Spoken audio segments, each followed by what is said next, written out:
Daily taste the daily. వరద ముంపు నుంచి వరంగల్ నగరం ఇప్పుడిప్పుడే కోలుకుంటోంది. మధ్యాహ్నం వరంగల్లో సీఎం రేవంత్ రెడ్డి పర్యటించనున్నారు. ముంపు ప్రాంతాలను పరిశీలించనున్నారు.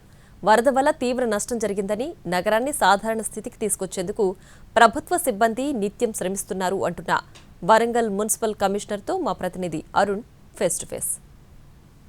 24 గంటలు వరద ఉధృతిలో ఉన్నటువంటి వరంగల్ నగరం ఇప్పుడు కోలుకుంటుంది. దీనికి సంబంధించినటువంటి క్షేత్రస్థాయిలో అధికారులు పరిశీలిస్తున్నారు. ఈ రోజు సీఎం వస్తున్న నేపథ్యంలో ఎలాంటి జాగ్రత్తలు ఉన్నాయి, వరంగల్ నగర పరిస్థితి ఎలా ఉంది అనేది మున్సిపల్ కమిషనర్ మనతో ఉన్నారు. ఆవిడతో మాట్లాడదాం. మేడం చెప్పండి, వరంగల్ నగర పరిస్థితి ఎలా ఉంది? ట్రైల్ సిటీలో మున్సిపల్ కమిషనర్ గా మీరు క్షేత్రస్థాయిలో పరిశీలించారు కదా, ఎట్లాంటి సిచ్యువేషన్? మీరు కూడా చూడొచ్చు, మనకు చాలా వరకు డ్యామేజ్ అయింది. మన మెయిన్ రోడ్స్ మొత్తం కొట్టుకుపోయింది. Drainages, water pipe line and private personal loss తో ఇప్పుడు ఇన్యూమరేషన్ స్టార్ట్ చేయాలి. It is too much. వాళ్ళకి కార్స్ మొత్తం ఖరాబ్ అయింది. ఇక్కడ చెప్పిన వాళ్ళ వర్క్ షాప్ లో ఉన్న వాళ్ళకి మొత్తం మషీన్స్, చిన్న చిన్న మషీన్స్ ఖరాబ్ అయింది. సిమెంట్ బస్తా ఉంటే అదే మొత్తం వాటర్ వల్ల ఖరాబ్ అయింది. So loss is too much.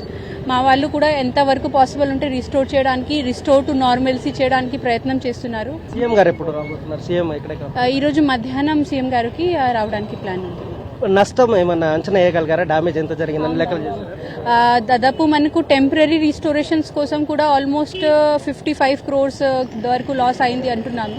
And కొన్ని పర్మనెంట్ మెజర్స్ లైక్ ఈ బండ్ మొత్తం డ్యామేజ్ అయింది, ఆ బండ్ పర్మనెంట్ గా రీస్టోర్ చేయాలి. ఇట్లాంటి కూడా కొన్ని నాలా ఉన్నాయి. వడ్డేపల్లి నుంచి గోపాల్పూర్ వచ్చిన నాలా అది చాలా నారో ఉంది, వైడెన్ చేయాలి. సో ఇట్లాంటి కొన్ని వర్క్స్ ప్రపోజ్ చేసి అరౌండ్ 350 crores దాకా మనము పర్మనెంట్ మెజర్స్ కోసం రిక్వెస్ట్ పెడుతున్నాం. సీఎం గారు నోటీస్ ఏం తీసుకోబోతున్నారు అంటే ఇక్కడ ఎట్లా అసలు ఆ చెరువు తెగడానికి ఇరిగేషన్ అధికారుల నిర్లక్ష్యం ఉందని బాగా ఆరోపణలు వస్తున్నాయి, నిజమేనా మేడం? నో అట్లా ఏం లేదు. వాళ్ళు కూడా ఎప్పుడు నుంచి వర్షం ఉంది, వాళ్ళు పని చేస్తున్నారు. సీఎం సార్ కి ఫస్ట్ ఏరియల్ సర్వే ఉంటుంది, దాని తర్వాత ఫోటో ఎగ్జిబిషన్ ఉంటుంది. సో ఆయనకి కూడా అంత దృష్టికి తీసుకువెళ్తాము. 300 crores పైగా డ్యామేజ్ అయిన నివేదికలు ఇవ్వబోతున్నారా మేడం? అది పర్మనెంట్ మెజర్స్ కోసం, టెంపరీ రిస్టోరేషన్స్ కోసం అరౌండ్ దాదాపు 50 crores దాకా డ్యామేజ్ అయింది. అంటే ఒకరికి ఎంత నష్టపరిహారం ఇస్తే బాగుంటుంది అనుకున్నారు? సీఎం గారికి ఏం ప్రపోజల్ చేయబోతున్నారు? అది మన చేతిలో కాదు, అదే ఎన్యూమరేషన్ చేసినాకనే చెప్పగలుగుతాము.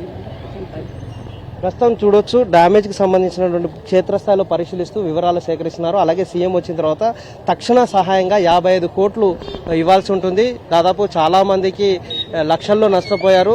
ఇక సామాన్య జీవనం అంటే స్లమ్ ఏరియాలో ఉన్న వాళ్ళు దాదాపుగా 50,000కు పైగానే నష్టపోయారు. దీనికి సంబంధించినటువంటి వివరాలు సీఎం గారు దృష్టిలో పెడతాము. ఆయన ఏమి నష్టపరిహారం ఇస్తారో తెలియదు. మొత్తం 350 కోట్లకు శాశ్వతంగా ఇక్కడ ఈ వరద ముంపు పోవాలి అంటే 350 కోట్ల రూపాయలతో అభివృద్ధి పనులు చేయాల్సి ఉంటుంది. అలాగే నాలాల విస్తరణ పనులు చేయాల్సి ఉంటుంది.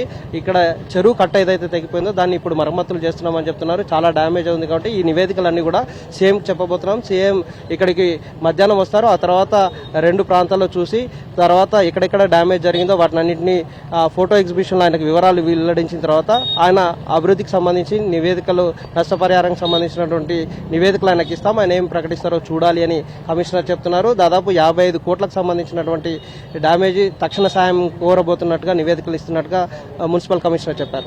వాజిద్ తరుణ్ కుమార్ రెడ్డి, వరంగల్.